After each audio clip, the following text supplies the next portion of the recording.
अऊज़ु बिल्लाहि मिनश शैतानिर रजीम। बिस्मिल्लाहिर रहमानिर रहीम। हुवल्लज़ीना इज़ा अनफ़क़ू लम युस्रिफ़ू व लम यक़्तुरू व कान बैन ज़ालिका क़वामा। वल्लज़ीना ला यदऊन मअल्लाहि इलाहन आखर व ला यक़्तुलूना अन-नफ़्स अल्लती हर्रमल्लाहु इल्ला बिल-हक़्क़ वला यज़नून वमन यफ़अल ज़ालिका यल्क़ा असामा युज़ाअफ़ लहुल अज़ाबु यौमल क़ियामह व यख़्लुद फ़ीही मुहाना इल्ला मन ताब व आमन व अमिल अमलन सालिहन फ़उलाइका युबद्दिलुल्लाहु सय्यिआतिहिम हसनात व कानल्लाहु गफ़ूरर रहीमा। वमन ताब व अमिल सालिहन फ़इन्नहु यतूबु इलल्लाहि मताबा। सदक़ल्लाहुल अज़ीम। ये आवाज़ कम नहीं है इसकी, थोड़ी ज़्यादा हो जाए।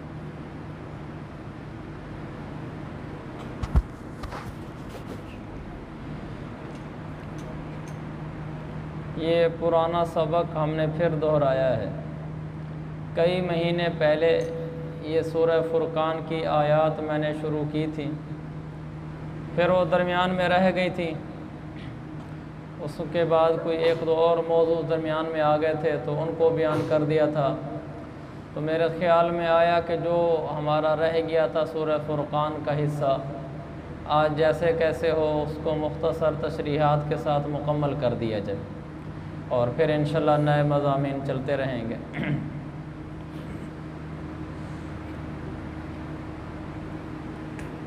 मज़मून ये चल रहा था कि अल्लाह ताला ने यहाँ सूरह फुरकान में अपने नेक बंदों की सिफ़ात बयान फरमाई हैं जिनकी वजह से उनको दाखिला जन्नत नसीब होगा। अब ज़रूरत इस बात की है कि ये सिफ़ात हमारे अंदर आएँ और हमें भी दाखिला जन्नत नसीब हो, क्योंकि हमारे इस दर्स कुरान से मक़सूद अल्लाह की रज़ा और आखिरत की तैयारी है। सिर्फ़ इसी गर्ज से हम सब जमा होते हैं ताकि हम कुरान की तालीमात को समझें कि कुरान हमसे क्या कहता है, हमसे क्या मुतालबा करता है, हम उसको समझकर उसके मुताबिक फिर अमल करें। तो कुछ सिफ़ात उन लोगों की पहले बयान हो गई थी, आज कुछ मज़ीद सिफ़ात अर्ज़ करते हैं जो यहाँ इन आयात में मज़कूर हैं। अल्लाह ताला ने फरमाया कि जन्नत में जाने वाले जो लोग हैं उनकी एक खूबी ये है, इज़ा अनफ़क़ू लम युस्रिफ़ू व लम यक़्तुरू व कान बैन ज़ालिका क़वामा। कि जो ईमान वाले होते हैं वो सिर्फ़ नमाज रोज़ा मुसल्ला मस्जिद तक नहीं होते, बल्कि वो अपनी दीनी ज़िंदगी के साथ साथ दुनियावी ज़िंदगी को भी बेहतर बनाकर चल रहे होते हैं। ईमान वाला समझदार होता है, ईमान वाला भोला नहीं होता।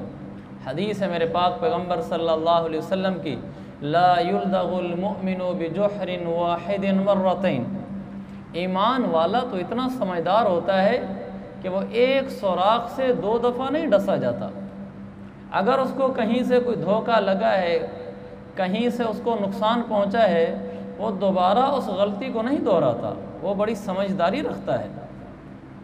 तो ईमान हमें नमाज रोज़े के साथ साथ हमें दुनिया की समझदारियाँ भी बताता है और इसको हमारे दीन का हिस्सा बताता है। एक हदीस में है, अल मुअमिनुल क़विय्यु अहब्बु इलल्लाहि मिनल मुअमिनिद दईफ़। जो ईमान वाला मुसलमान आदमी ताकतवर हो, सेहतमंद हो, ये अल्लाह के यहाँ उस ईमान वाले से ज़्यादा महबूब और पसंदीदा है जो बदन में कमज़ोर हो। तो इस्लाम तो इस हद तक हमें तालीम देता है कि अगर कोई आदमी अपनी सेहत का ख्याल रखता है और अपने बदन को ताकतवर रखता है, ये नहीं है कि ये तो दुनिया के पीछे पड़ा हुआ है, इसको तो जिस्म की पड़ी हुई है, ये जिस्म तो कल कब्र में कीड़े मकोड़े खाएंगे, इसका क्या करना है। इसी जिस्म से तो नमाज़ें पढ़नी है, इसी जिस्म से तो लंबी लंबी रकातें पढ़नी है, इसी जिस्म से तो अल्लाह के रास्ते में निकलना है, इसी जिस्म के साथ जमातों में जाना है, इसी जिस्म के साथ हज उम्रे करने हैं हमने, इसी जिस्म के साथ हमने अपने बाल बच्चों के लिए रोटी कमानी है। तो ये नहीं है हमारा मज़हब इस्लाम के हम सिर्फ़ बस मुसल्ला नमाज रोज़े का ख्याल रखेंगे और उसके अलावा बाकी खैर है, कोई बात नहीं, दुनिया है गुजर जाएगी। ज़ुहद अलहदा चीज़ है, समझदारी अलहदा चीज़ है। ये बात बिल्कुल ठीक है कि इंसान दुनिया में ऐसा मगन ना हो कि आखिरत याद न रहे। ये होना चाहिए कि कोई बात नहीं, दुनिया गुजर जाएगी, हमने यहाँ हराम नहीं कमाना, हमने ये झूठ नहीं बोलना, किसी की जायदाद नहीं दबानी, कि आखिर ये दुनिया गुजर जाएगी। ये जुमला यहाँ बोलने का है, यहाँ बोलने का नहीं है कि मैंने बाल बच्चों के लिए कमाना नहीं, मैंने अच्छी खुराक नहीं इस्तेमाल करनी, मैंने सेहत का ख्याल नहीं रखना, मैंने घर के ख़र्चे को, घर के बजट को बैलेंस नहीं करना। ये बात नहीं है, बल्कि घर के अखराजात को भी हमने बैलेंस करना है, अपनी सेहत का भी ख्याल करना है। अगर कोई आदमी इसलिए कोई जायज़ गेम करता है, क्रिकेट खेलता है और बैडमिंटन खेलता है, वॉलीबॉल खेलता है, फुटबॉल खेलता है, कोई ऐसी गेम खेलता है इसलिए ताकि मेरे जिस्म में ताकत हो, इसका ये खेलना इस नीयत के साथ ये बिल्कुल इबादत है। एक आदमी सुबह वॉक करता है ताकि मेरा जिस्म सेहतमंद रहे, ये उसकी इबादत है। तो अल्लाह के नबी ने हमें ये दुनिया की इन राहों को भी बताया है जिन राहों से इंसान अपनी दुनिया को बेहतर बना लेता है। तो रसूल पाक सल्लल्लाहु अलैहि वसल्लम की इस ज़िंदगी में जो हम तक पहुंची है, दीन और दुनिया दोनों को समझाया गया है। तो जो ईमान वाले जन्नत में जाएंगे उनकी वहाँ बहुत सारी और जहाँ सिफ़ात होंगी, जैसे पीछे गुजरा है, वल्लदीन यबीतून लिरब्बिहिम सुज्जदन व क़ियामा, वो रातों को उठकर अल्लाह के सामने सजदे और क़ियाम में रातें गुजार देते हैं।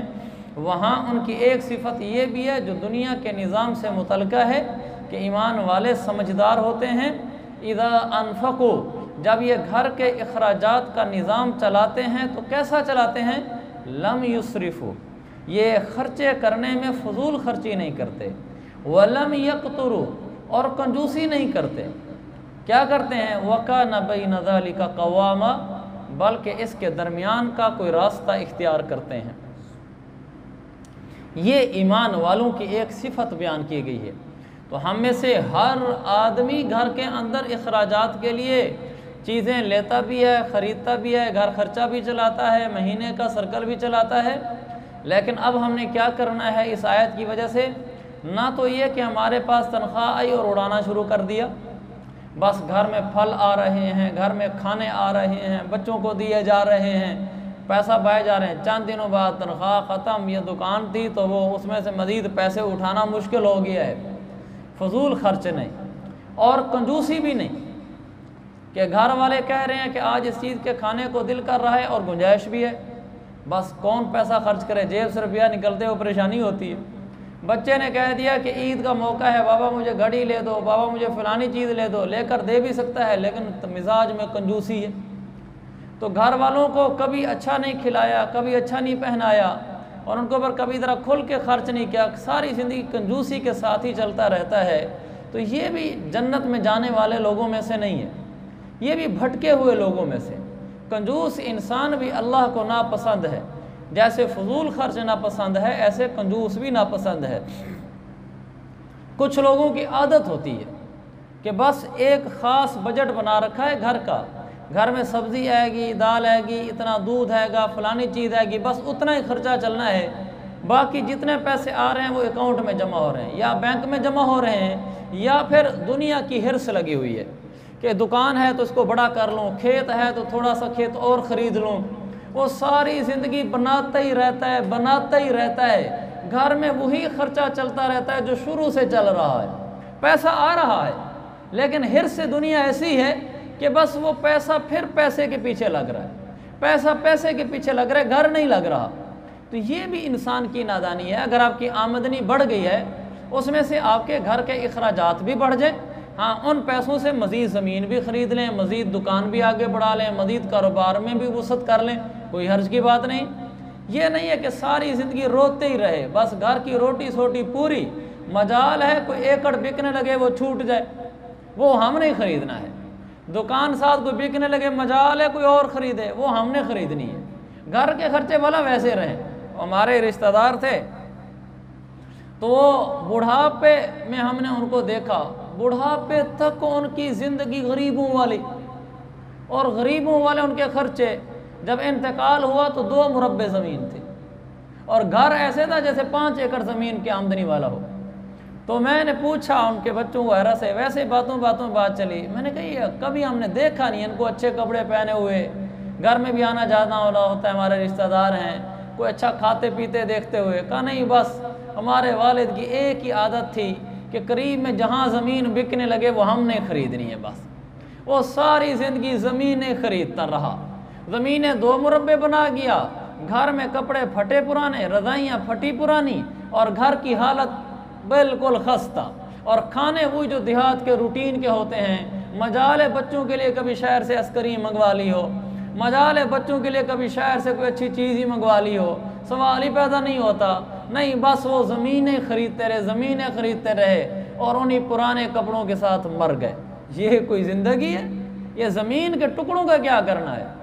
और एक वाक़या मुझे याद आ रहा है कि एक आदमी आया, शायद पहले ही मैंने सुनाया था आपको, इलाका का बड़ा ज़िम्मेदार किस्म का आदमी था। वो दूसरे के पास आया, कहने लगा जी बस ये 5 लाख रुपया दे दो, मैं आपको 6 महीने बाद दे दूँगा, मेरी अगली फसल आने वाली तो उस पर दे दूँगा। तो उसने कहा चौधरी साहब मैं 5 लाख वैसे दे तो देता हूँ, लेकिन आपसे एक सवाल करना अगर इजाज़त हो तो। उन्होंने कहा जी पूछें। कहा जी ये ऐसी क्या आपको परेशानी पेश आ गई अचानक 5 लाख की? आपने कहा बाहर सूरत चाहिए, आपको अल्लाह ने माशाल्लाह बहुत दिया है। तो कहने लगे कि जी वो हमारी ज़मीन के साथ एक बन्ने नाल बन्ना लगता है, समझते हैं बन्ना?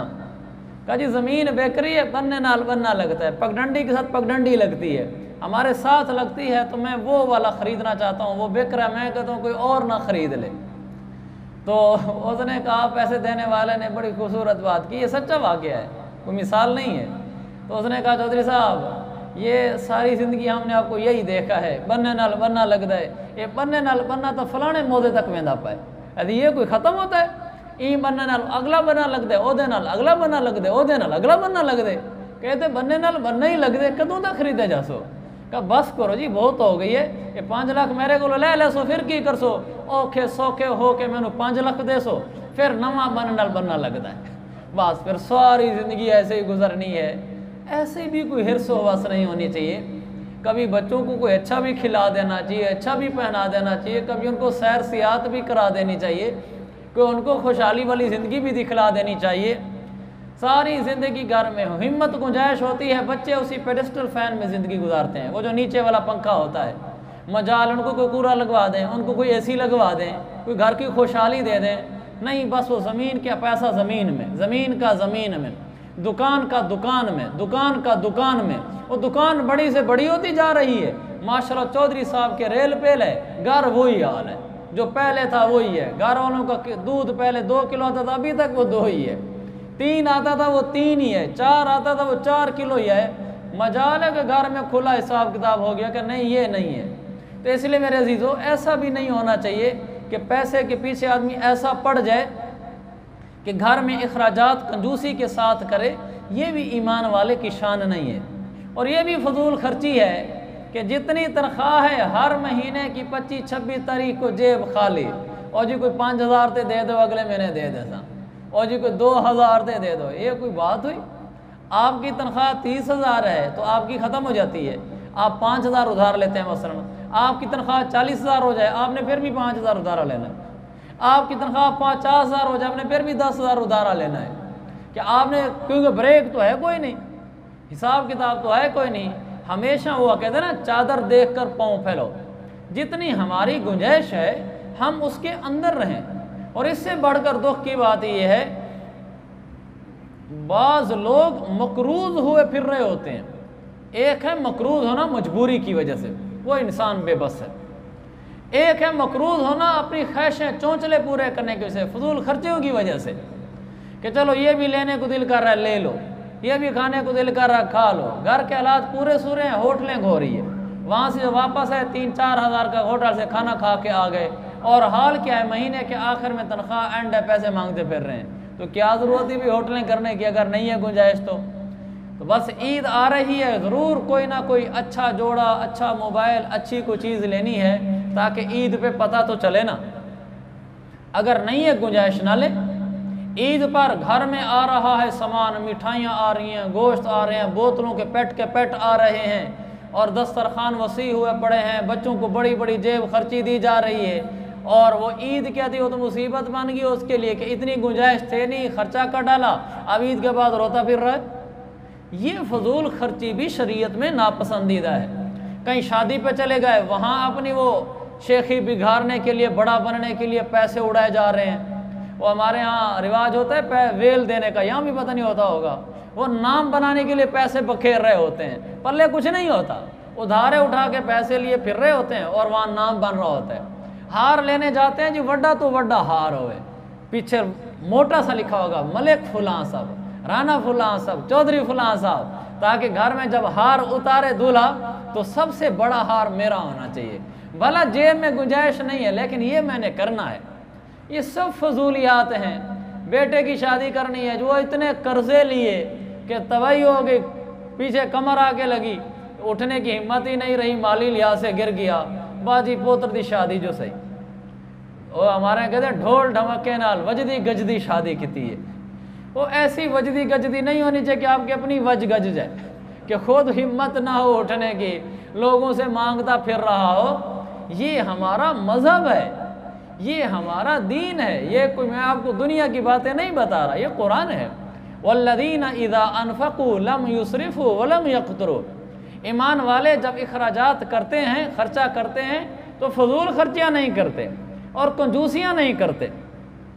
वकान बैन ज़ालिका क़वामा, उनका तरीक़ाकार इसके दरमियान दरमियान का होता है कि जितनी चादर उतने पाँव फैलाता है। उसकी माहाना आमदनी, माहाना तनख्वाह 50,000 है तो वो 45,000 खर्च करता है। उसकी माहाना आमदनी 20,000 है, वो 18,000 19,000 खर्च करता है, 19.5 खर्च करता है। 500 फिर भी बचा लेता है दुख सुख के लिए, कि हर महीने भी 500 रुपया हज़ार बचाता रहूँगा तो मेरा साल के अंदर 10-12 हज़ार बच जाएगा। अचानक कोई खर्चा पड़ जाता है, बच्चा बीमार हो जाता है, डॉक्टर पास गया, उसने 4-5 हज़ार इकट्ठे मांग लिया और गरीब आदमी है तो अपना पड़ा होगा।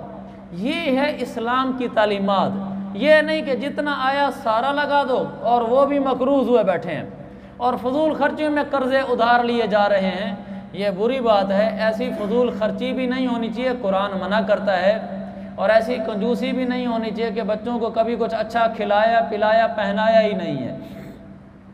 तो दरमियान का रास्ता इख्तियार करना चाहिए। और ये मैं ज़रूर गुजारिश करूँगा, कारोबार से कारोबार बनाते हुए, ज़मीन से ज़मीन बनाते हुए कभी ये रवैया इख्तियार नहीं करना चाहिए कि जितनी आमदनी कारोबार से आई वो दोबारा फिर सारी उसी में लगती हुई, कारोबार तो बढ़ते बढ़ते बड़ा हो रहा है और घर के खर्चे वहीं के वहीं खड़े हैं, या घर के खर्चे कछुए की चाल चल रहे हैं और कारोबार खरगोश की चाल चल रहा है।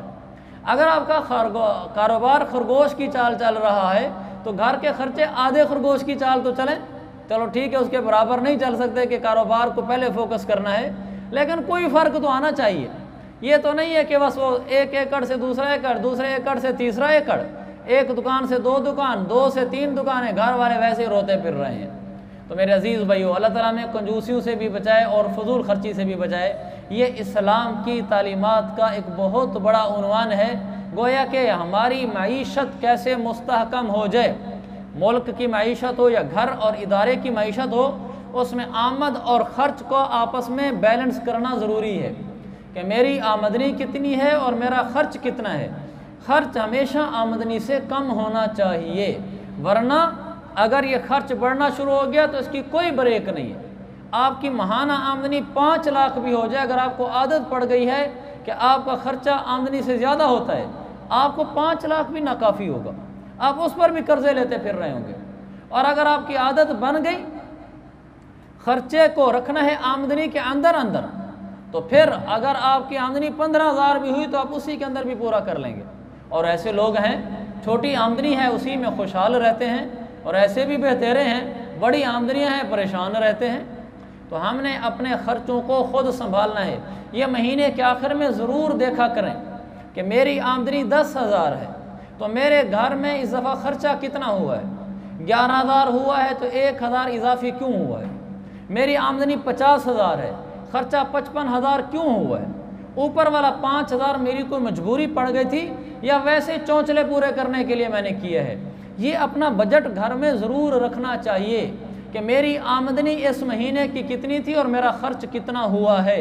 जो आदमी इस तरह बैलेंस करके चलते हैं उनको पता होता है कि मेरी तनख्वाह 50,000 और इस महीने मेरा खर्च हुआ है 54,600 रुपये, ऊपर 4,600 कहाँ गए पता ही नहीं होता ऊपर कितना खर्च हुआ है।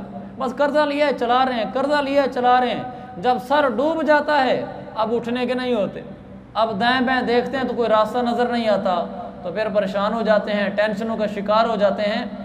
अपनी आमदनी और ख़र्च को ज़रूर बैलेंस रखना चाहिए। ये हमारे इस्लाम की तालीमात हैं। क्या खूबसूरत मज़हब है, हमें सजदे करने भी सिखाता है, हमें दुनिया में कैसे अपनी रोज़ी का बजट बनाना है ये भी सिखाता है। हमारे नबी के बारे में आता है ना कि आप सल्लल्लाहु अलैहि वसल्लम सफ़ बसफ़ भी, कि हुज़ूर सल्लल्लाहु अलैहि वसल्लम खलवतों में भी होते थे और सफ़ों में भी होते थे। सर बसजदा भी सर बकफ़ भी, आप सजदे में भी सर रखते थे और जंगों में भी जाकर लड़ते थे। महाद व मिंबर ठिकाने उसके, अल्लाह के नबी मैदान जंग में भी जाते थे, मिंबर पे बैठकर तकरीरें भी फरमाया करते थे। तो मेरे नबी ने हर पहलू को इख्तियार किया हुआ था। यह नहीं था कि एक तरफा आपकी ज़िंदगी थी रहबानियत वाली, बस मस्जिद मुसल्ला है और कुछ भी नहीं है।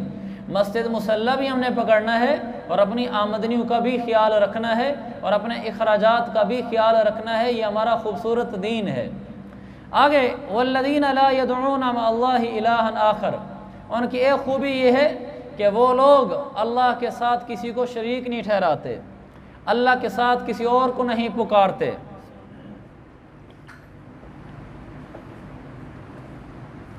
आप कहें कि हम तो अल्लाह के अलावा किसी को पुकारते ही नहीं हैं। शुक्र है अल्लाह का नहीं पुकारते। एक होता है शिरक जली, एक होता है शिरक ख़फ़ी। शिरक जली तो यही है जैसे अल्लाह ने हमें महफूज कर रखा है कि हम अल्लाह के साथ और किसी को माबूद नहीं मानते, ये उसका शुक्र है। शिरक ख़फ़ी ये है कि हम अल्लाह के साथ औरों को पुकारते हैं। ये वो वाला शिरक नहीं है जिससे इंसान काफिर होता है, ये वो वाला शिरक है जो हर इंसान के अंदर घुसा हुआ है, छोटा शिरक जिसको आप कह लें, शिरक नुमा चीज़। कि जब भी हमें कोई परेशानी आती है हमारी पहली निगाह जाती है किसी ओहदेदार आदमी से सिफारिश कराने की तरफ, पहली निगाह जाती है पैसे की तरफ। हमारी पहली निगाह जानी चाहिए अल्लाह की तरफ कि जैसे हमें कोई परेशानी आए हम मुसल्ला बिछाएं और अल्लाह से नफल पढ़कर दुआएं मांगें, फिर सिफारिश भी करवाएं, फिर पैसे भी इकट्ठे करें, फिर भाग दौड़ भी करें उस मसले के हल के लिए। लेकिन पहला इकदाम अल्लाह को पुकारना हो। सबसे पहले हम अल्लाह को पुकारें। अगर किसी ऐसी जगह खड़े हैं वहाँ अल्लाह को पुकारने के लिए नफल पढ़ने की जगह नहीं है, मसलन आप गए और बस छूट गई, तो अब क्या करना चाहिए? आदमी परेशान हो जाता है। तो आदमी खड़े खड़े तो अल्लाह को पुकार सकता है कि अल्लाह मेरी मदद फरमा, परेशानी में आ गया हूँ, गाड़ी निकल गई, अब क्या करूँ। इसी तरह कोई और परेशानी आ गई, आया घर में तो एकदम बच्चे को कुछ चोट लगी, बच्चा नीचे गिर गया, खून बहना शुरू हो गया। अब यकीनन ये तो नहीं कर सकता, ना करना चाहिए कि आदमी जाकर मुसल्ला बिछाकर नफलें पढ़ना शुरू कर दे, फारिग होकर फिर बच्चे को अस्पताल ले जाए, ये तो नहीं कर सकता। लेकिन वहाँ खड़े खड़े अल्लाह को पुकार तो सकता है नफलें पढ़े बगैर कि या अल्लाह बच्चे को तू शिफा अता फरमा दे, या अल्लाह मेरी मदद फरमा दे, बच्चे को अस्पताल लेकर जा रहा हूँ। ज़बान से तो कम अज़ कम अल्लाह को पुकार रहा हो। और अगर कोई ऐसी परेशानी आ गई है जो हंगामी सूरत हाल की नहीं है, तो फिर पहले मुसल्ला बिछाए, नफल पढ़े, अल्लाह को पुकारे, फिर उसके लिए भाग दौड़ शुरू करे। तो ये एक दर्स है कि हम अल्लाह के साथ किसी और को ना पुकारा करें। आगे वला यक़्तुलून नफ़्सल्लती हर्रमल्लाहु इल्ला बिलहक़, ना हक़ किसी को कत्ल नहीं करते। कत्ल करना बड़ा गुनाह है, अल्लाह का शुक्र है हमारे मुआशरे में नहीं है। लेकिन ये जितना एरिया है पुख्तून का और बलोचियों का, अल्लाह की पनाह, इसमें बहुत कत्ल व गारत गरी है। हम गए थे वहाँ बलोचिस्तान में एक जगह, तो वहाँ उन्होंने हमें बताया, हम उस बस्ती में थे जिस बस्ती का ये वाक़या है, कि एक दरख्त के ऊपर 5-6 आदमी कत्ल हो गए, एक दरख्त के ऊपर। और क्या मसला था कि एक आदमी आया दरख्त काटने के लिए, तो दूसरे ने कहा ये हमारी ज़मीन में पड़ता है, उसने कहा नहीं हमारी ज़मीन में पड़ता है। बस इस पे लड़ाई हो गई। और बलोचों के पास तो हर वक्त कलाशन गोफें होती हैं, घर में रोटी हो ना हो लेकिन कलाशन गोफ साथ होती है। वो मेरी पहली दफ़ा वहाँ जाना हुआ बलूचिस्तान के इन इलाकों में, तो हम गए वहाँ, हमने नमाज़ पढ़ी, ज़ोहर की नमाज़ हमने अपनी पढ़ी, हम देर से पहुँचे। तो असर की नमाज़ पढ़ने के लिए अज़ान हो गई। तो अज़ान के बाद जब हम सफ़ में आए तो पहली सफ़ में जब वो तकबीर कहने लगा तो हम तो सीधे खड़े होते हैं, दाएँ बाएँ तो कोई नहीं देख रहा होता। तो एकदम ना ठक ठक ठक की आवाज़ें हैं। मैं दाएँ बाएँ देखा तो हर आदमी आता कलाशन गोफ उतारता, दीवार के साथ लगाता, दूसरा आता कलाशन गोफ उतारता, दीवार के साथ लगाता। हर आदमी के पास कलाशनकोफ लिए, हर आदमी कलाशनकोफ लिए फिर रहा था। मेरे लिए नया मंजर था, कभी ऐसे देखा नहीं। हम तो पंजाब के रिहायशी हैं, यहाँ तो कुछ छुरी चाकू भी जेब में रख ले तो बड़ी अजीब सी बात लगती है। तो मैंने वहाँ फिर नमाज वगैरह से फारग होकर एक आदमी से पूछा, मैंने कहा ये क्या कहानी है, सब ने कलाशनकोफियाँ आज उठाई हुई थी। उन्होंने कहा आज नहीं उठाई, हर रोज़ ही उठाए फिरते हैं। मैंने कहा क्या मसला? कहने लगे दुश्मनियाँ बहुत हैं, लड़ाइयाँ बहुत हैं, छोटी छोटी बात पर लड़ पड़ते हैं, बस फिर दुश्मनी हो जाती है, फिर कलाशनकोफ लिए फिरते हैं, ये हमारी दुश्मनी है। कहा घर में रोटी के पैसे नहीं होते, लेकिन 100 रुपए की एक गोली आती है, वो पूरा भरा हुआ होता है, गोली वाला जो होता है वो कलाशनकोफ भरी हुई लिए फिर रहे होते हैं। ये ऐसी फजूल बातें हैं और नाहक कत्ल हैं, छोटी छोटी बातों पे मुसलमानों को कत्ल कर देना। तो मैं अर्ज़ कर रहा था कि वो दरख्त के ऊपर जो लड़ाई हुई तो कलाशनकोफें तो दोनों के पास थे। तो उन्होंने फिर वो नारा लगाया बस्ती में कि आ जाओ, हमारे यहाँ लड़ाई होने लगी है। उनसे भी आदमी है, इधर से भी है, दोनों तरफ से फायरिंग हुई। 6 लाशें वहीं गिर गई, दरख्त वहीं खड़ा था जिस दरख्त को काटने के लिए गया था। दरख्त तो नहीं कटा, लेकिन 6 मुसलमान कट चुके थे। बड़ी नामुनासिब सी बात है, इस कदर गुस्से और इस कदर कत्लो गारत गरी। और हमारे इलाके का जो वाक़या, पानी लगाने की बारियाँ होती हैं दो खेतों में, तो पानी लगाने के लिए एक आदमी गया, रात के 12 बजे का टाइम था। तो दूसरे ने कहा ये हमारी पानी लगाने की बारी है, उसने कहा नहीं ये हमारी बारी है। तो उनमें तू तकरार हो गया।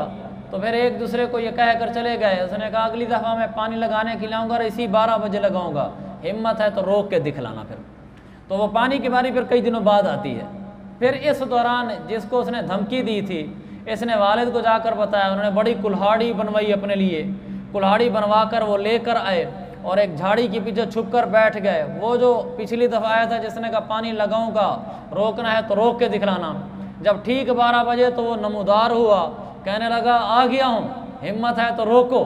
बस ये भी उठा और इतना बड़ा कुल्हाड़ा लेकर, बस उसने बंदूक उठाई हुई थी और इनके पास कुल्हाड़ा था। इनको नहीं अंदाज़ा था कि उसके पास बंदूक होगी, ये समझ रहे थे कि वो कोई छोटी लाठी लाया होगा और हमारे पास कुल्हाड़ा है। बस जब आमना सामना हुआ तो उसने फायर खोल दिया। फायर खोला तो सीधा पेट में लगा और वो नौजवान यंग लड़का था, मैंने उसको देखा तो सच में छोटा था, 6ठी 7वीं पढ़ता हूँगा मैं, वो अस्पताल में फौत हो गया। और वो पानी वहीं पड़ा है, ज़मीन वहीं पड़ी है, नक्का जिसमें से पानी निकालते हैं वो वहीं पड़ा है, सारा कुछ वहीं पड़ा है, बंदा मर गया। ये क्या नादानियाँ हैं। अल्लाह ताला हम सबको समझदारी अता फरमाए। ना हक कत्ल करने से रोका गया है। और वो एक और भी वाक़या को सुनाया था कि एक आदमी को किसी ने माँ की गाली दे दी थी और उसने जाकर उसको कत्ल कर दिया था। तो पुलिस वालों ने उसको पकड़ लिया। तो अब वो एक आदमी जो उसको मिलने के लिए गया तो वो रोने लगा। तो उसने कहा किस बात पे रोते हो? कहा रोता इस बात पे हूँ कि उसने मेरी माँ को एक गाली दी थी और मैं गुस्से में बेकाबू होकर फायर खोल दिया था। यहाँ पुलिस वाले रोज़ाना मुझे माँ बहन की गालियाँ देते हैं, चुप करके सुनता हूँ, कुछ भी नहीं कहता। यही बर्दाश्त वहाँ दिखला लेता तो यहाँ धक्के तो न खाता। तो इसलिए मेरे अजीज़ भाइयों, बर्दाश्त बड़ी चीज़ है, बर्दाश्त बड़ी चीज़ है। तो अल्लाह ताला फरमाता है वो ना हक कत्ल नहीं करते। आगे फरमाया वला यज़नून, और वो जिना नहीं करते, बदकारी नहीं करते। देखें जिना करना तो बहुत कम होता है कि कोई आदमी ये नीयत रखता हो कि मैंने जिना करना है। आम तौर पर जिना की इब्तिदा इस तरह होती है कि आदमी को इसका ख्याल भी नहीं होता कि मैं जिना कर बैठूँगा। तो मैं इस नुक्ते की तरफ तवज्जो दिलाना चाहता हूँ हम सब की कि इंसान बाज़ दफ़ा ज़िना में उस तरह फंसता है कि शुरू में उसको ख्याल नहीं होता कि मैं ज़िना करूँगा, लेकिन जिन राहों पे वो चल रहा होता है उन राहों की मंजिल ज़िना होता है। मिसाल के तौर पर कुरान ने क्या कहा है? कुरान ने ये नहीं कहा कि ला तज़्नु, ज़िना न करो। कुरान ने ये कहा है ला तक़रबु ज़िना, ज़िना के करीब ना जाओ। ज़िना के करीब न जाना और चीज़ है, ज़िना न करना और चीज़ है। ज़िना न करना तो समझ आता है, कोई ज़िना का मौका है भी ना करो ज़िना। ज़िना के करीब ना जाओ का मतलब ये कि उन तमाम रास्तों को छोड़ दो जिन रास्तों का अंजाम ज़िना पे होता है। मसलन औरत के साथ हंसी मजाक के साथ गपशप करना, औरतों को देखना बुरी नीयत के साथ, औरतों के साथ उठना बैठना, गाने सुनना, फिल्में देखना, गलत चीज़ें देखना, इन चीज़ों से इंसान करीब होता है। अल्लाह के नबी सल्लल्लाहु अलैहि वसल्लम ने फरमाया ला यखलुवन्ना रजुलुन बिइमरातिन इल्ला वकान सालिसुहुमा अश-शैतान। जहाँ कहीं भी अकेले कोई मर्द और औरत जमा होते हैं तो वहाँ शैतान टपक पड़ता है, वहाँ शैतान धमक पड़ता है ठक से शैतान वहाँ आ जाता है। इसीलिए मशहूर है कि शैतान ने किसी को ख्वाब में कहा था कि अगर किसी कमरे में हसन बसरी और राबिया बसरिया जमा हो जाए, अगर बदकारी ना हो तो मेरा नाम शैतान ना हो। कि ये उसने कहा हो नहीं सकता कि मर्द औरत अकेले हों कहीं और मैं नाकाम हो जाऊँ, का मैं वार करके उठता हूँ, आज नहीं तो कल फंसेंगे। लिहाजा अपने आप को उन राहों से बचाना है जिन राहों से इंसान बदकारी में मुब्तला होता है। यानी औरत जो नामहरम औरत है उसके साथ गपशप नहीं लगानी, उसके साथ फ्री होकर बात नहीं करनी, उसके साथ हंसना नहीं है। भाभी नामहरम है, चची अगर खाला ना हो तो नामहरम है, मामी नामहरम है, कज़नें सारी नामहरम हैं। इन औरतों के साथ गपशप नहीं लगानी, हंसी मजाक में बात नहीं करनी। मजबूरी में कोई बात पूछनी पड़ जाए तो कोई हर्ज नहीं, रूखे लहजे में पूछ ली जाए, रूखे लहजे में जवाब दे दिया जाए, लेकिन ताल्लुक़ ना बनाया जाए।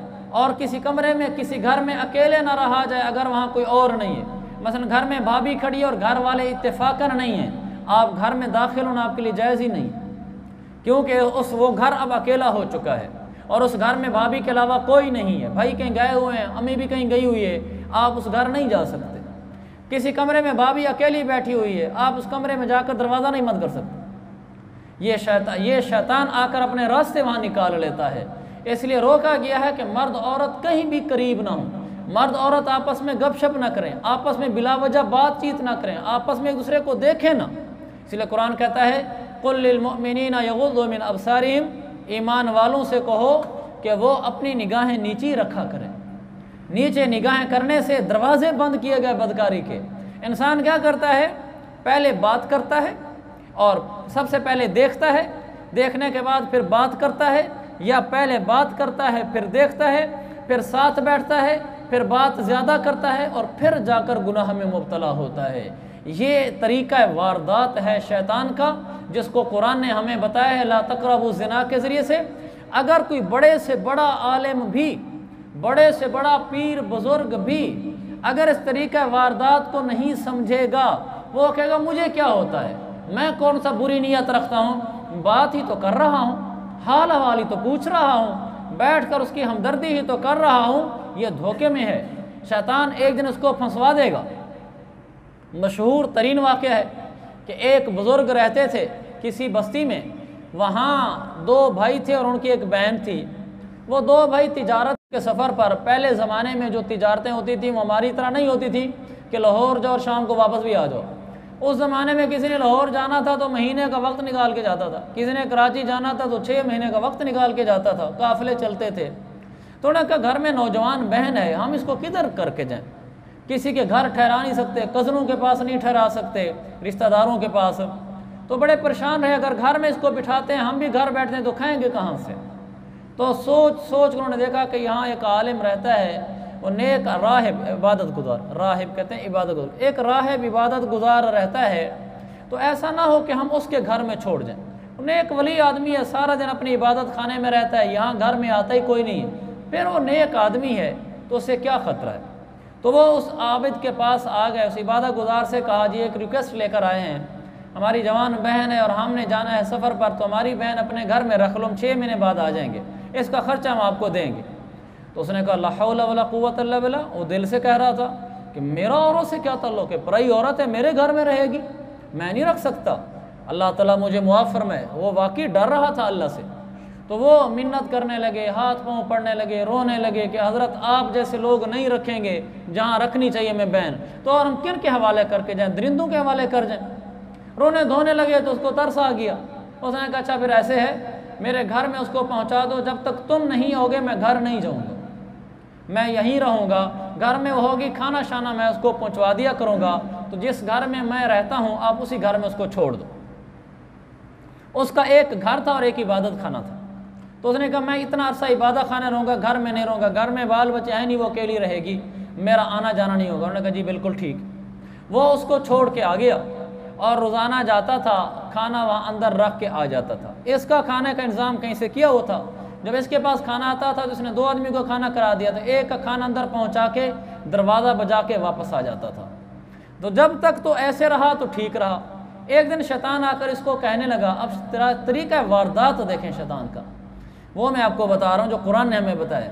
शैतान आकर इसको कहने लगा क्या हर्ज है, तेरी बेटियों की तरह बेटी है या तेरी बहनों की तरह बहन है, क्या फ़र्क है, बेचारी मिस्कीना परदेस में पड़ी हुई है, किसी दिन जाकर दरवाजे के पास खड़ा होकर हाल हवाल ही पूछ ले, पूछ तो ले कि बेटी ठीक है, बहन ठीक है, हाल हवाल पूछने में क्या फ़र्क पड़ता है। तो एक दिन गया, खाना रखा तो कहने लगा कि बहन ठीक हो, उसने कहा जी ठीक हूँ, हाल हवाल पूछा, खैर खैर पहुँची।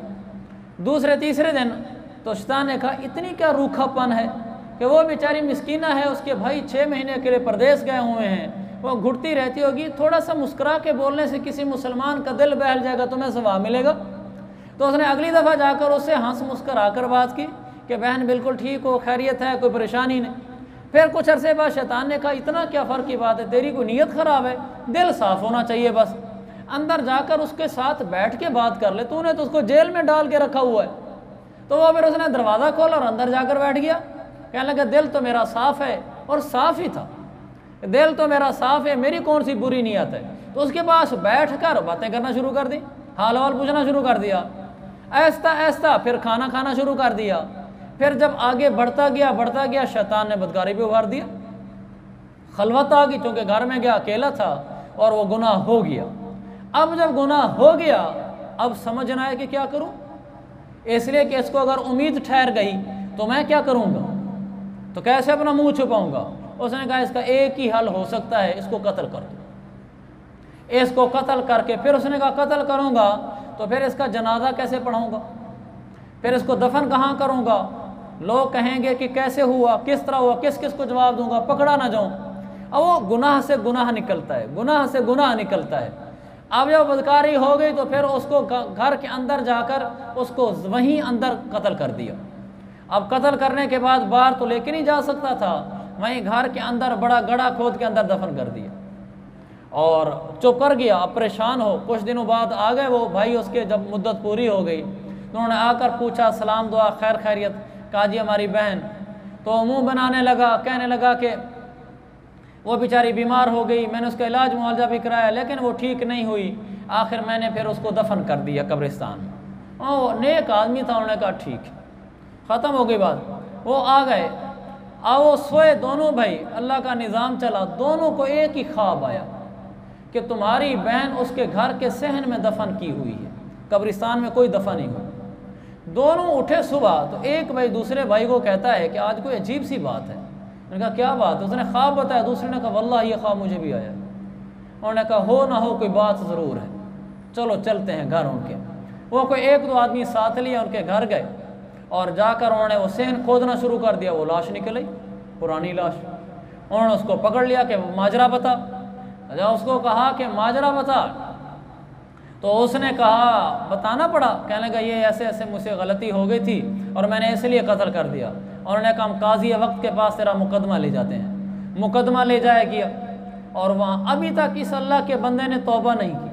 अगर ये अल्लाह के आगे तौबा कर लेता, रुजू कर लेता, अल्लाह इसको संभाल लेता। अल्लाह तो गुनाहगारों को तौबा करते ही संभाल लेता है। ये अभी तक भी गफलत में रहा। जब काजी के सामने मुकदमा हुआ तो काजी ने कहा कि दोनों दलाइल बयान करो। दलाइल बयान हुए तो सच्चा सच्चा होता है, झूठा झूठा होता है, हक़ाइक़ को खुल गए कि इसने कत्ल किया है।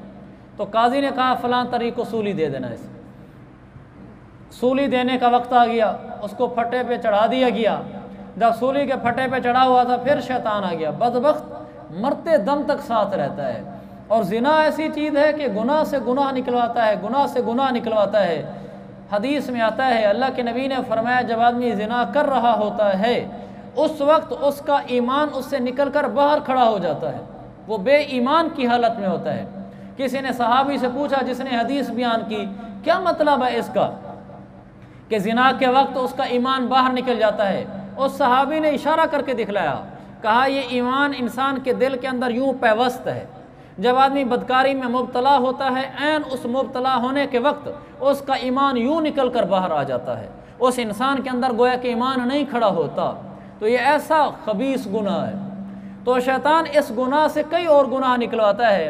तो जब वो सूली पे चढ़ गया तो शैतान उसके पास आया, कहने लगा कि एक काम कर दे, तुझे यहाँ से बचवा दूँगा। लगा क्या? कहा तू ऐसा कर ले कि ईसा अलैहिस्सलाम को खुदा का बेटा मान ले, क्योंकि ईसाई भी वहाँ कुछ रहते थे, तो तू यहाँ से बच जाएगा और ईसाइयों के यहाँ तुझे नाम मिल जाएगा, बाद में भला तौबा कर देना, अभी ये कर ले। तो उसने आखिर में ये भी कर दिया और कहा कि ठीक है, मैं ईसा को खुदा का बेटा मानता हूँ। इतने में उन्होंने फट्टा खींच लिया और कुफ्र के साथ दुनिया से चला गया। मेरे अजीज़ भाइयों, ज़िना बड़ी बुरी शय है, ज़िना बड़ी बुरी शय है। इससे बड़ी क्या बात हो सकती है कि अल्लाह के नबी ने फरमाया ईमान निकल कर बाहर आ जाता है। तो अल्लाह ताला हम सब की हिफाजत फरमाए। तो मैं ये कह रहा था कि मेरे ज़हन में शुरू में ये था जब मैंने आयत पढ़ी वला यज़नून, कि मैं इसकी तशरीह नहीं करूँगा, बस इतना करके आगे चला जाऊँगा, ज़िना नहीं करते। फिर अल्लाह ने अचानक ये बातें सारी बुलवा दी, इंशाअल्लाह इनसे नफ़ा होगा। तो ये नहीं होता कि हम जैसे लोग बैठे हैं माशाअल्लाह, अल्लाह की रहमत से सारे दाढ़ी नमाज वाले हैं, तो बहुत कम होता है कि इस तरह के हुलिया वाले लोग ज़िना की तरफ चल पड़ें, इन राहों की तरफ, इन अड्डों की तरफ चल पड़ें। ये किसी और रास्ते से शैतान इनको फंसाता है। जैसे मैंने आपको बताया है, हमेशा इंसान अपने आप को मुत्तहम समझे। मुत्तहम का मतलब ये है कि अपने बारे में ये समझे कि मैं बड़ा कमज़ोर हूँ, अगर मुझे कोई बदकारी का मौका मिल गया मैं नहीं बच सकता, लिहाजा मैंने अपने आप उन जगहों से दूर रखना है। ये नहीं कि नहीं अल्हम्दुलिल्लाह मुझे कुछ नहीं होता, मुझे कुछ नहीं होता। ये शैतान का पहला कामयाब तरीन वार है। वो पहली बात ये कहता है कि तेरी कोई नीयत ख़राब है, तेरा तो दिल साफ़ है, तू तो उसको बहन की तरह समझता है, बेटी की तरह समझता है। बहन बहन होती है, नामहरम नामहरम होती है। जितना उसको बहन कह लो, दिल मानता ही नहीं और मानना भी नहीं चाहिए। हकीकत हकीकत है और मनवाना मनवाना है। याद ये कभी नहीं कहना चाहिए मेरा दिल साफ़ है, ये बड़ी लोगों की गलत बात है जी। दिल साफ़ होना चाहिए, बाकी खैर है। हमारे दिल सहाबा से ज़्यादा साफ़ हैं, अज़वाज मुतहरात से ज़्यादा साफ़ हैं। कुरान क्या कहता है, फ़स्अलूहुन्ना मिन वराए हिजाब। जब अज़वाज मुतहरात से बात करने जो सहाबा जाते थे अज़वाज मुतहरात के पास, कभी मसला पूछने, कभी कुछ पूछने, कुरान उतरा। कुरान सहाबा को कहा कि जब अज़वाज मुतहरात के पास कुछ पूछने जाओ या कुछ मांगने जाओ तो पर्दे के पीछे खड़े होकर बात करना, सामने आकर बात ना करना। अज़वाज मुतहरात के पर्दे का हुक्म आ गया कि अम्मी आयशा भी अगर किसी से बात करेंगी तो पर्दे के साथ करेंगी। आज के बदबख्तों का दिल अम्मी आयशा से ज़्यादा साफ़ है। आज की औरतों का दिल अम्मी आयशा से ज़्यादा साफ़ है। आज की औरतों का दिल अबू बकर, उमर, उस्मान, अली, अबू हुरैरा, अनस से ज़्यादा साफ़ है कि उनको कहा जा रहा है कि पर्दे में खड़े होकर बात करना, और कहते हैं जी ये दिल साफ़ होना चाहिए, बाकी खैर है, सारे मुसलमान भाई भाई हैं। ये सब शैतान का रचाया हुआ ढोंग है। हकीकत ये है कि जब इंसान बात करता है या देखता है, बस राहें हमवार होना शुरू हो जाती हैं। अगर वहीं से वापस आ जाए, भला अभी उसका दिल मैला नहीं हुआ, बस बच जाएगा। अगर आगे चलता चलता चलता गया और ये कहता गया मुझे कुछ नहीं होता, फिर बहुत कुछ हो जाएगा और पछताएगा, फिर पछतावे के अलावा कोई रास्ता नहीं होगा। अल्लाह के नबी ने सहाबा से कहा इय्याकुम वद्दुखूल अलन निसा, औरतों के पास आने जाने से बचा करो, ना आया करो।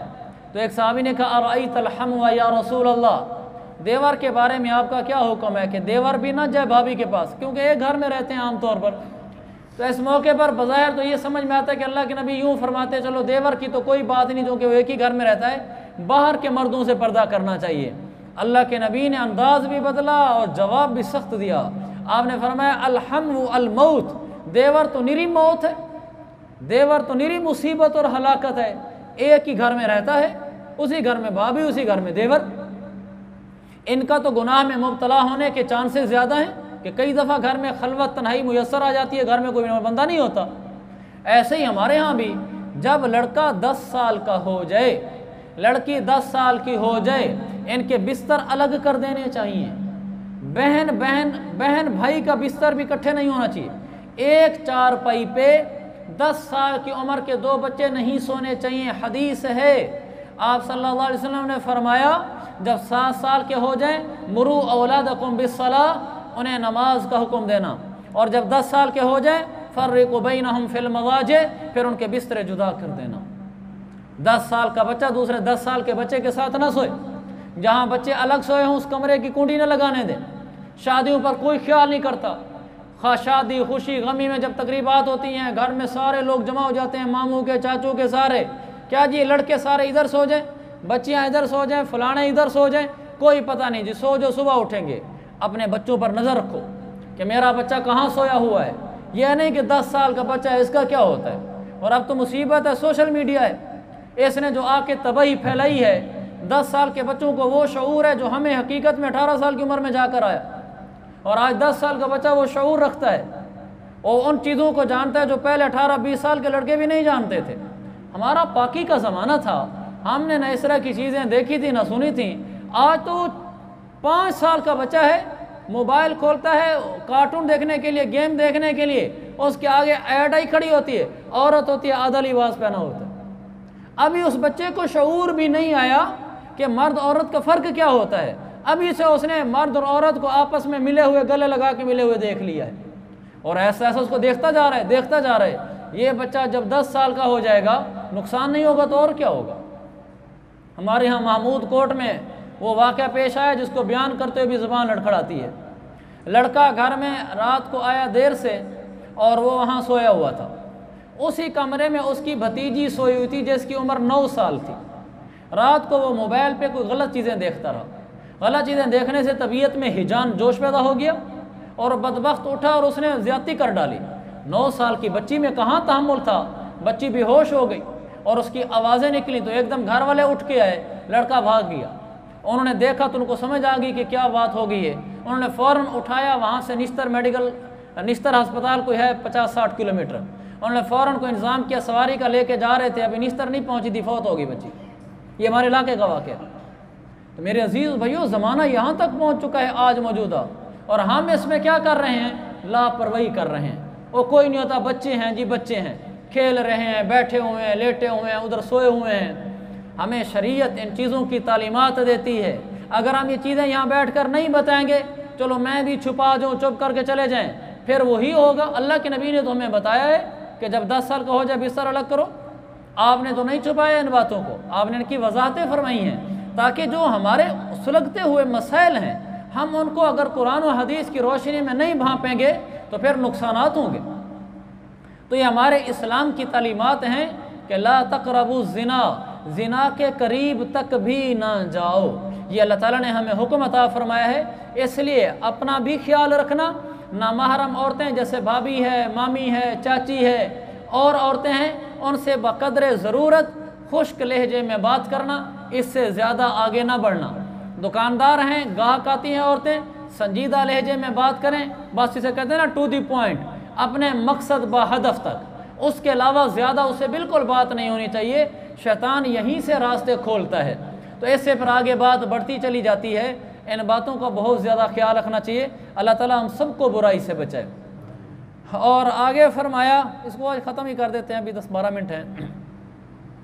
वल्लज़ीना ला यशहदूना ज़ूर, और वो लोग जो न हक बातों में शरीक नहीं होते, जहाँ बुरे काम हो रहे होते हैं, न हक मजलिसें होती हैं, म्यूज़िक की मजलिस है, गाने की मजलिस है, कोई और मजलिस है, ताश की मजलिस है, ये लोग वहाँ नहीं जाते। तो न हक जगहों पर जाने से भी अपने आप को बचाना चाहिए।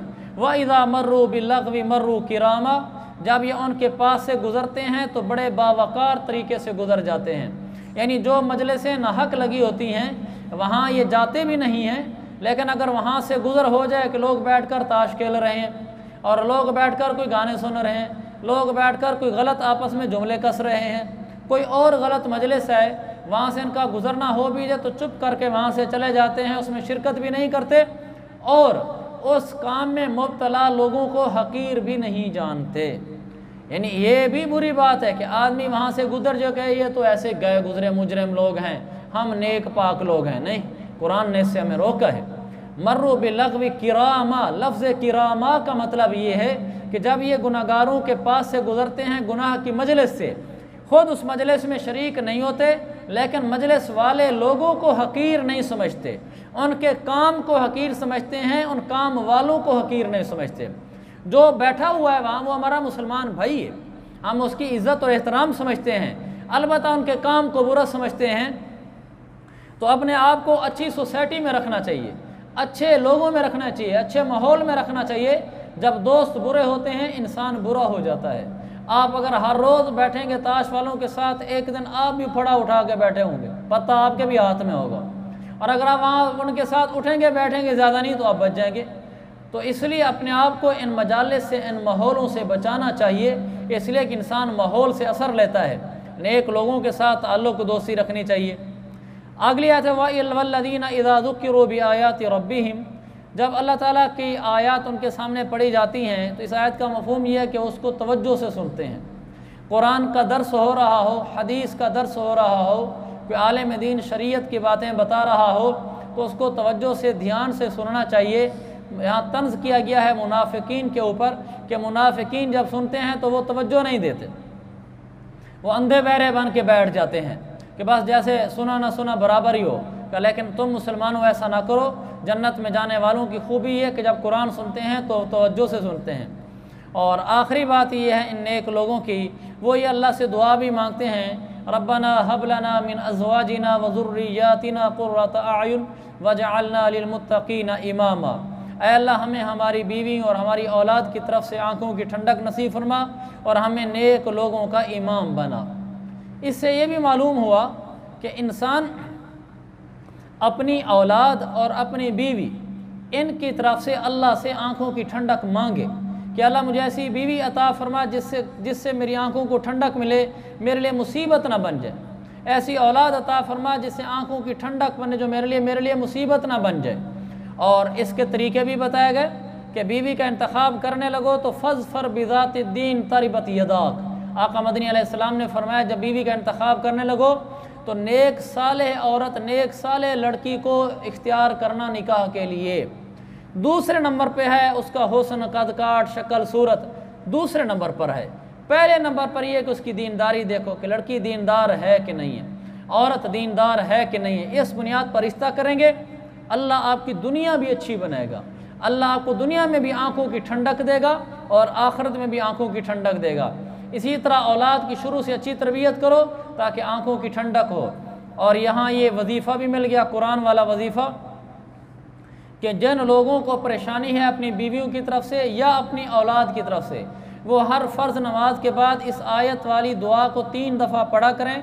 इंशाअल्लाह बहुत कलील अरसे में वो अपनी आँखों से देखेंगे कि उनकी बीवी के हालात, तौर अतवार, उसके रवैये, उसके बोल, उसका तर्ज सब इसके साथ बदल कर मोहब्बत वाला हो जाएगा। और इसकी औलाद की तरफ से जो परेशानी आ रही हैं उन औलाद के भी रवैये, तौर अतवार, उनकी गुफ्तार सब मोहब्बत वाली हो जाएगी। ये कुरान की इस आयत का असर है। ये 19वां पारा है और 4थे रुकू की आयत है। आप इसको याद रखना चाहें रख लें। आसान तरीका इसका ये है, ये सूरतुल फुरकान की आखिरी आयतें हैं। सूरतुल फुरकान की आखिरी आयत से पिछली सेकंड 2-3 आयतें छोड़कर पीछे वाली आयत है। तो इस तरह अगर आप याद रख लें तो आपको याद रहेगा। सूरतुल फुरकान की आखिरी आयतों में है 19वां पारा। ये वाली दुआ मांगनी है, रब्बना हब लना मिन अज़वाजिना व ज़ुर्रिय्यातिना क़ुर्रता अयुन वजअलना लिलमुत्तक़ीना इमामा। हर फ़र्ज़ नमाज के बाद 3 दफ़ा पढ़ने से अल्लाह ताला औलाद और बीवी की तरफ से आने वाली परेशानियों को बिल्कुल ख़त्म फरमा देता है। अल्लाह ताला मुझे और आपको कुरान और हदीस पे अमल की तौफ़ीक़ अता फ़रमाए। व आखिर दावाना अनिल हम्दुलिल्लाहि रब्बिल आलमीन। 1-2 गुजारिशें और थी, इसके साथ आखिरी जो हमारे 4-5 मिनट रहते हैं। रमज़ान शरीफ चला गया, शव्वाल चल रहा है। जिन लोगों के रमज़ान के रोज़े रह गए हैं वो अपने रमज़ान के रोज़ों की क़ज़ा कर लें। जो हुआ सो हुआ, गलती से रह गए या सुस्ती से रह गए, रोज़े छोड़कर कब्र में उतरना बड़े ख़तरे की चीज़ है। फ़र्ज़ रोज़े हैं, रोज़ेदार को अल्लाह जन्नत अता फ़रमाता है और जो रोज़ा नहीं रखता वो जहन्नम में दाखिल होता है। जिन लोगों ने फ़र्ज़ रोज़े मुकम्मल रखे हुए हैं उनकी खिदमत में गुजारिश ये है कि वो शव्वाल के 6 रोज़े रख लें। अगरचे शव्वाल के थोड़े दिन बाकी रह गए हैं लेकिन 6 रोज़े तो अब भी रखे जा सकते हैं। जो आदमी रमज़ान के रोज़े रखे और साथ शव्वाल के 6 रोज़े रखे, मेरे आका अलैहिस्सलातु वस्सलाम ने फरमाया काना का सियाम दहर, उसको सारी ज़िंदगी रोज़ों का सवाब मिलता है। रमज़ान के रोज़े रखना और साथ शव्वाल के 6 रोज़े रख लेना, ऐसे सवाब मिलता है क़यामत वाले दिन नाम अमाल में देखेगा कि ज़िंदगी भर उसने जैसे रोज़े रखे हों इतना सवाब लिखा हुआ होगा। इसलिए थोड़ी हिम्मत कर लें। ख़ास तौर पर वो लोग जो सख्त काम नहीं करते, मजदूरी नहीं करते, दुकान पर बैठते हैं, दफ्तर में बैठते हैं, कोई और काम है बैठ कर करने वाला है, जैसे दुकानदार होते हैं, तो वो लोग ज़रूर रोज़े रखें कि बैठने से तो कोई मुशक्क़त नहीं होती। हाँ, जो लोग जफाकश हैं, मेहनत मजदूरी, सारा दिन बोझ उठाना, वज़न उठाना, वो ना भी रख सकें तो चलो कोई हर्ज की बात नहीं, नफली रोज़े हैं। लेकिन जो तबका बैठा रहता है उनको तो मेरी समझ में नहीं आता कि वो इतनी बड़ी सवाब वाली चीज़ को छोड़ दें। अल्लाह मुझे भी तौफ़ीक़ अता फ़रमाए और आप हज़रात को।